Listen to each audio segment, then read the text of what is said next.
Information, data आणि knowledge. Information म्हणजे काय तर पुस्तक आहे, माहिती आहे, हा डेटा आहे. आणि नॉलेज म्हणजे काय की तुम्ही या तुमच्या टीचरने तुम्हाला समजवलं की याला असं it should be that kind of वे, असं तुम्हाला माहिती पडेल, तुम्हाला समजलं, त्याला नॉलेज बोलतात. असं तुम्हाला जेवढी तुमची लिमिटेड बुद्धी आहे, जेवढी माहिती आहे, जेवढं तुमचं नॉलेज, तेवढंच तुला जर सांगितलं की घरी करता येतं तर तुला घरी जाता येईल, बरोबर.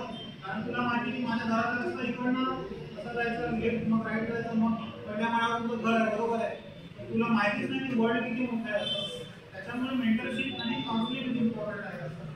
We do the counselling of the student who already pass our graduate, under graduate, म्हणजे 18 वर्षाच्या वरची मुलं आहेत त्यांना नोकरीची गरज असते, तर त्यांना करिअरमध्ये काय करायचं आहे तर आम्ही त्यांना मार्गदर्शन करतो विथ द कन्सर्न ते पॅरेंट्स. त्याच्या आईवडिलांसोबत त्यांना आम्ही काउन्सिलिंग करतो. याचा अर्थ काय होतो की समजा आता याला मी कधी काय सांगितलं की बाबा तुला हे नको, तर हा घरी जाऊन सांगितलं आम्हाला अमोक सरांनी सांगितलं, त्याच्या आईवडिलांना वेगळंच वाटेल असतं. कारण प्रत्येक आईवडिलांना वाटतं की आपलं मुलं हुशारच आहे, पण वस्तुस्थिती तशी नसते.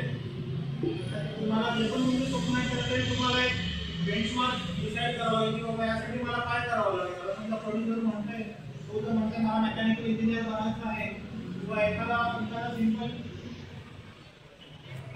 कंपनी तुम्हाला शिकलं आहे, तर माझं बरोबर कोणी म्हणते की मला ड्रॉइंग करायचं आहे, तर तुम्ही लहानपणी ड्रॉइंग काढत असतील, नदी नाले, बरोबर, घर आपण काढतो सूर्य, शेतीमध्ये काढायचं ना सगळ्यांनी, काढायचं नाही. पण त्याच्या मागचं ॲक्च्युअल जे स्किमॅटिक डायग्राम आहे त्याच्यामध्ये सुद्धा मॅथमॅटिक्स यूज होतं.